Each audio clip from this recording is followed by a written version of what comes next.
Nah, di video sebelumnya kita sudah belajar mengenai penjualan intercompany sales yang downstream ya, dengan catatan tidak ada inventory yang tersisa di gudangnya S. Artinya, semua persediaan yang dibeli dari perusahaan P itu sudah terjual semua gitu.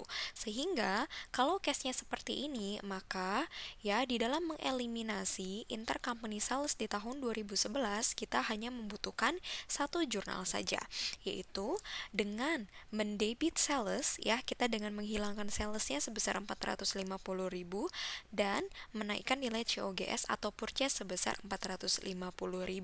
Nah, kenapa muncul seperti ini? Bisa dilihat di video sebelumnya ya kalau belum paham. Kemudian, nah, kita mau masuk di contoh selanjutnya, masih di case yang sama, yaitu downstream sales, yaitu dengan catatan ya, case-nya masih sama juga, 20% above cost ya, 2011 ada 450.000, 2012 ada 486.000 intercompany sales-nya, tapi yang membedakan di sini adalah ada catatan bahwa ya syaratan company atau S company ini masih memiliki persediaan tersebut sebesar 1/3 dari sejumlah persediaan yang dibeli dari Perkins selama tahun tersebut. Jadi, di tahun 2011 dari 450.000 nilai penjualannya ya, di gudangnya si S itu masih ada sisa persediaan yaitu 1/3-nya. Sedangkan untuk tahun 2012 masih ada 1/3-nya dari 486.000 yang tersisa. Berarti kan yang terjual adalah sebesar 2/3-nya dari total nilai penjualannya. Nah, di sini kita disuruh menyiapkan yang namanya work paper entry yang dibutuhkan untuk mengeliminasi efek dari intercompany sales tahun 2011 dan tahun 2012. Nah, kalau misalnya kita lihat di sini ya, di tahun 2011, kita tahun 2011 dulu, ada intercompany sales sebesar 450.000. Ya, ini adalah nilai penjualannya sebesar 450.000 dengan nilai COGS-nya adalah 375.000. 375.000-nya kita dapat dari mana? Dari 450.000 dibagi dengan 120%. Karena kan COGS-nya adalah karena kan selling price-nya adalah 20% above cost. Berarti 450.000 ini kan adalah 20 dengan markup 20%-nya dari cost-nya ya. Nah, kita udah belajar ngitungnya gimana dari video sebelumnya. Kemudian didapatlah COGS-nya adalah 375.000 sehingga gross profit yang dicatat oleh P adalah 75.000. Kemudian kita bisa lihat di sini ya, oleh si S dari 450.000 ini untuk intercompany sales 2/3-nya yang terjual, ya kan? Sedangkan 1/3-nya dari 450.000 yaitu 150.000-nya ini masih ada di tangan atau masih ada di gudangnya si S ya. Padahal untuk aslinya kan COGS-nya 375.000. Kalau dari nilai COGS-nya ini 2/3-nya adalah 250.000 dan yang masih on hand adalah 1/3-nya yaitu 125.000. Nah, kemudian dari yang sudah dijual dapatlah gross profit 50.000, sedangkan dari yang masih ada dalam inventory ya atau yang masih ada di gudang yaitu ada 25.000 sisanya. Ya, artinya dari total 75.000, 50.000-nya terjual, berarti masih ada 25.000 yang harus kita akui sebagai unrealized profit. Kenapa belum boleh kita akui sebagai profit? Karena itu tadi masih ada di dalam gudangnya punya si S. S ini belum menjualkan atau belum terjual, belum laku persediaannya ini, ya. Oke, berarti di sini ya kita disuruh menyiapkan work paper entry untuk mengeliminasi intercompany sales tahun 2011. Jurnal yang pertama yaitu sama dengan jurnal case sebelumnya ya, yaitu dengan mendebit sales 450.000. Jadi nilai penjualannya ini harus kita hilangkan ya, 450.000 dan mengkredit COGS atau purchase sebesar 450.000. Jurnal yang pertama ini sama dengan case sebelumnya. Yang berbeda adalah ada tambahan satu jurnal lagi, yaitu ya COGS atau ending inventory 25.000 pada inventory sebesar 25.000. Nah, di sini bisa kita perhatikan bahwa ya, ini yang masih on hand ya kan adalah 150.000. Nih, ya, 150.000 yang masih on hand oleh si S. Padahal ya, sesungguhnya cost-nya bukan ini. Padahal nilai inventory sesungguhnya bukan 150.000 yang ada di gudangnya si S. Tapi berapa? Tapi ya 150.000 kita bagi dengan 1,2 atau 120%. Ya, berapa? Ya sebenarnya adalah inventorinya 125.000. Ya, ini adalah nilai inventory yang sesungguhnya, bukan 150.000. Sehingga, ya, berarti kan inventory yang dicatat oleh S, berarti kan inventory yang diakui nilainya kan terlalu berlebihan, ya, lebih 25.000. Sehingga di sini, ya, inventory pada balance sheet, jadi ini nanti di work paper, yaitu inventory di bagian balance sheet, harus kita kurangi sebesar berapa? Sebesar 25.000.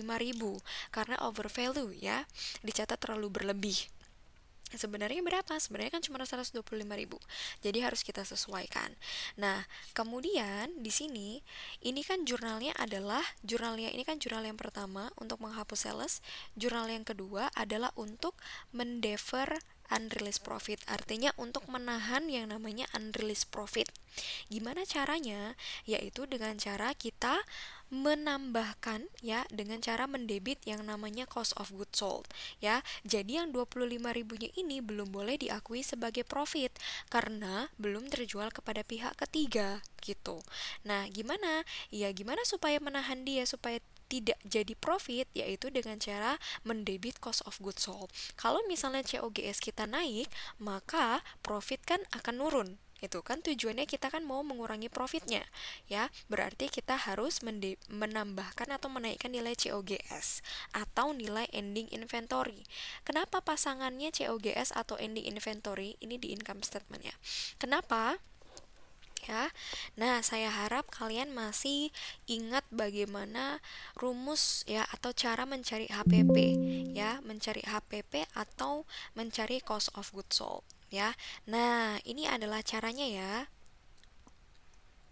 Oke. Nah, untuk menjelaskan kenapa di jurnal yang di debit itu tadi COGS atau ending inventory ya dan jurnal-jurnal yang lain ya, kalian harus paham ini dulu.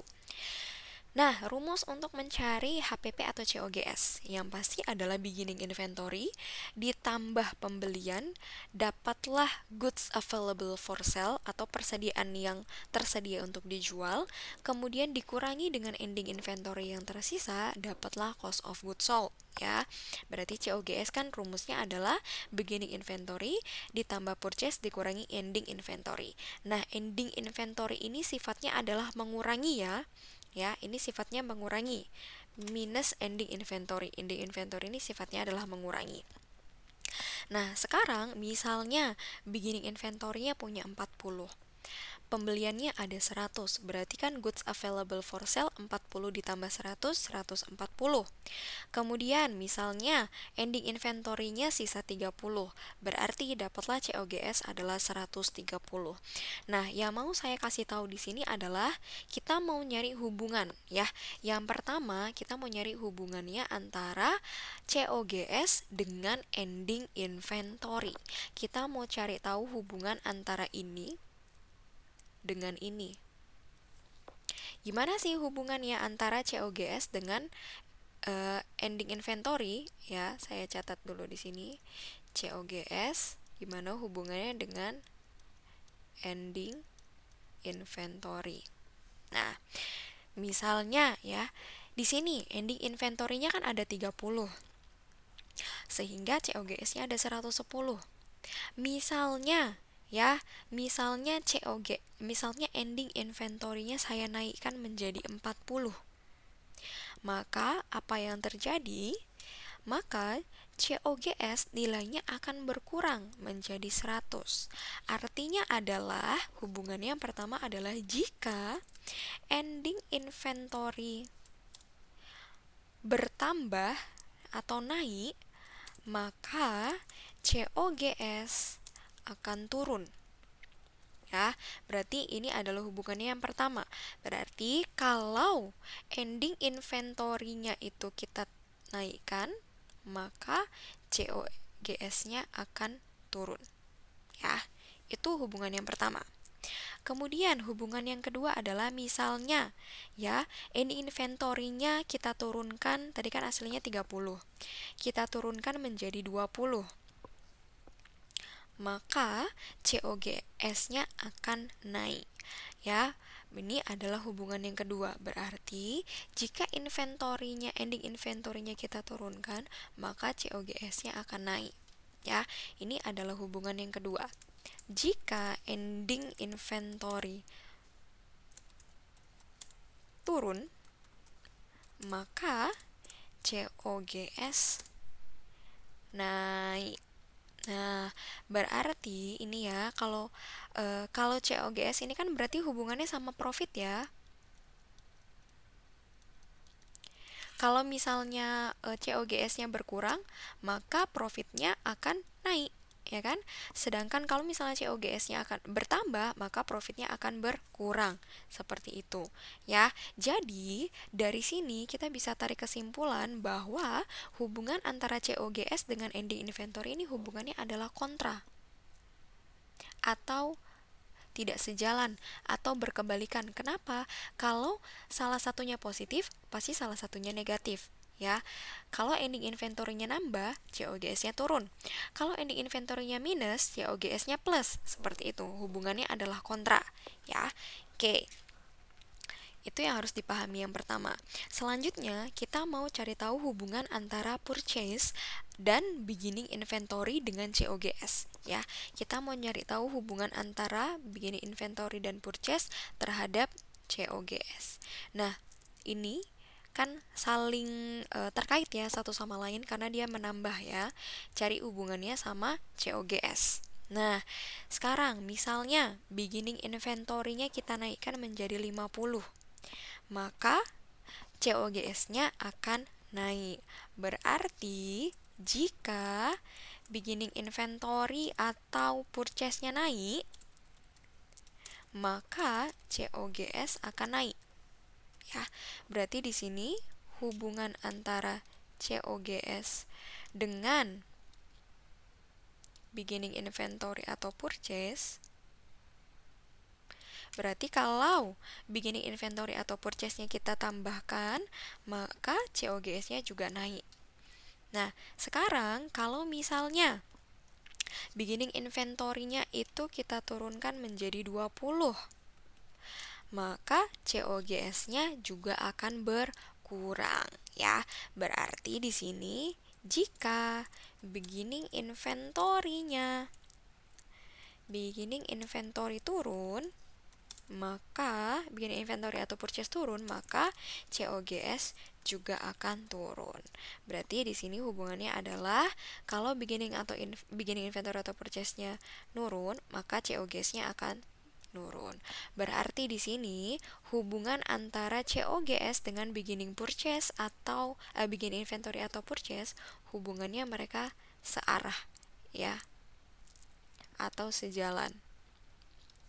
Ya, kenapa? Ya karena kalau satunya positif, satunya positif. Kalau satunya negatif, satunya negatif. Seperti itu. Ya, ini perlu kalian pahami ya, perlu kalian ketahui.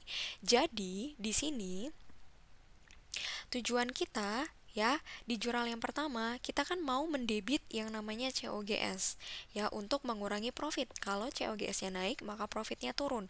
Ya, dengan cara ya kita juga harus mengurangi yang namanya menambah yang namanya ending inventory. Ingat, ending inventory ini ya sifatnya kan tadi minus. Ending inventory ini sifatnya minus ya.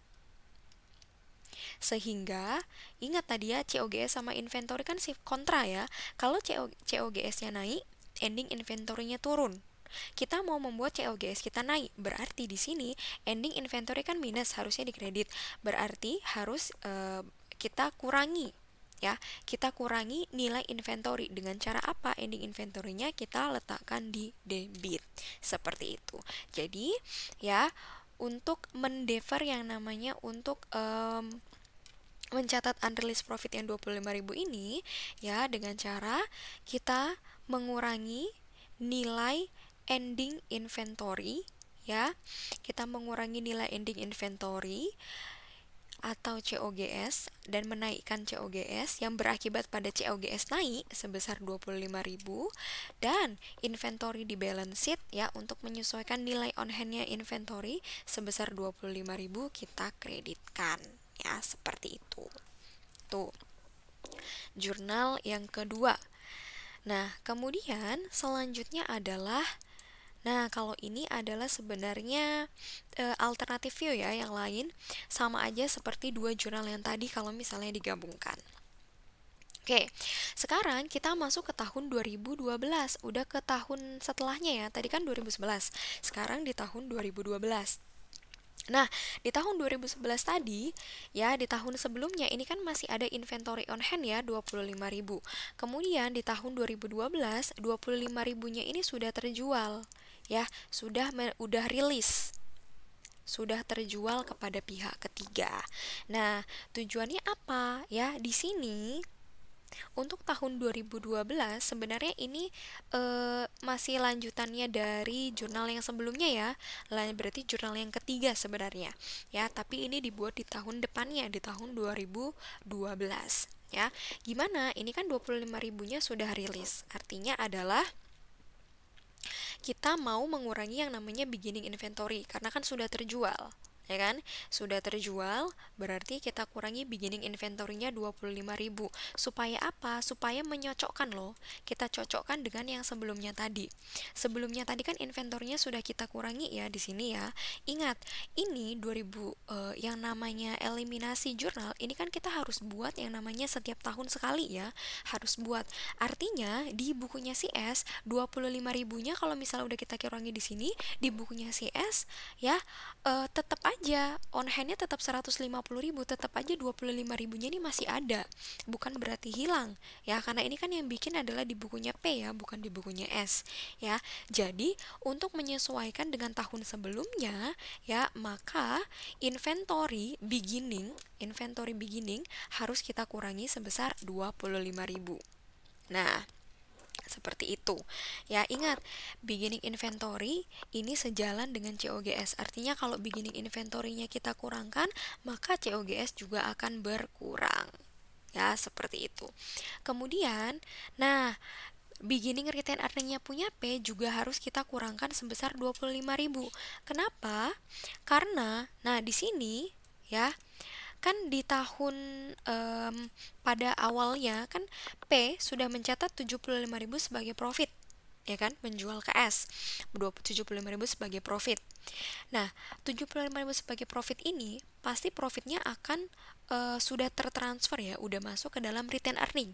Karena kan net income ditambah return earning awal jadi return earning akhir, ya kan? 75.000 sudah masuk ke dalam return earningnya punya si P. Padahal ya, pada tahun sebelumnya, pada tahun 2011 dari 75.000 ini yang terrealisasikan baru 50.000, sedangkan 25.000-nya ini belum. Ya, untuk menyesuaikan dengan supaya return earning awalnya punya si P ini merefleksikan ya nilai profit dari tahun sebelumnya, maka beginning return earningnya juga harus kita kurangi sebesar 25.000 ya. Ini jurnal ini kan kita kan berarti ini kan after ya kan, setelah penjualan di tahun 2012. Nah, ini adalah pencatatan jurnal kalau misalnya kita menggunakan metode cost atau menggunakan partial equity method. Nah, di sini kita mencatat beginning return earning. Tapi kalau misalnya yang kita gunakan adalah menggunakan complete equity method, maka yang didebit itu bukan return earning, tapi yang didebit adalah investment akun. Ya, bedanya di situ aja. Nominalnya sama, nama akunnya berbeda. Ya, seperti itu. Kemudian ini tahun 2012. Tahun 2012 kan katanya ada 486.000 intercompany salesnya. Berarti ya kita hapus 486.000 ya jurnal pertamanya. Sales pada COGS atau purchase sebesar 486.000. Ini jurnal pertama. Kemudian jurnal kedua karena masih ada 1/3 yang tersisa on hand, kan masih ada unreleased nih 27.000. Berarti ya, harus kita kurangi dulu profitnya, yaitu dengan menaikkan nilai COGS ya, dan menurunkan nilai ending inventory sebesar 27.000. Dan yang kedua, kita menyesuaikan nilai inventory on hand, karena kan seharusnya nilai inventory on handnya bukan 162.000 ya, tapi 162.000 dibagi 1,2 berapa? Ya, 135.000. Oke, berarti kan selisihnya ada 27.000 yang harus disesuaikan ya. Kemudian ya, kalau misalnya di tahun 2000, ini kan tahun 2012. Nanti untuk tahun 2013, misalnya 27 ribunya ini sudah terjual, misal menggunakan cost method atau partial equity method, berarti beginning return earning punya P ya. Berarti ini tahun 2013 ya. Berarti beginning return earningnya punya P di debit sebesar 27.000 pada beginning inventory sebesar 27.000. Beginning inventory atau cost of goods sold ya, sebesar 27.000. Itu tahun 2013. Oke, seperti itu.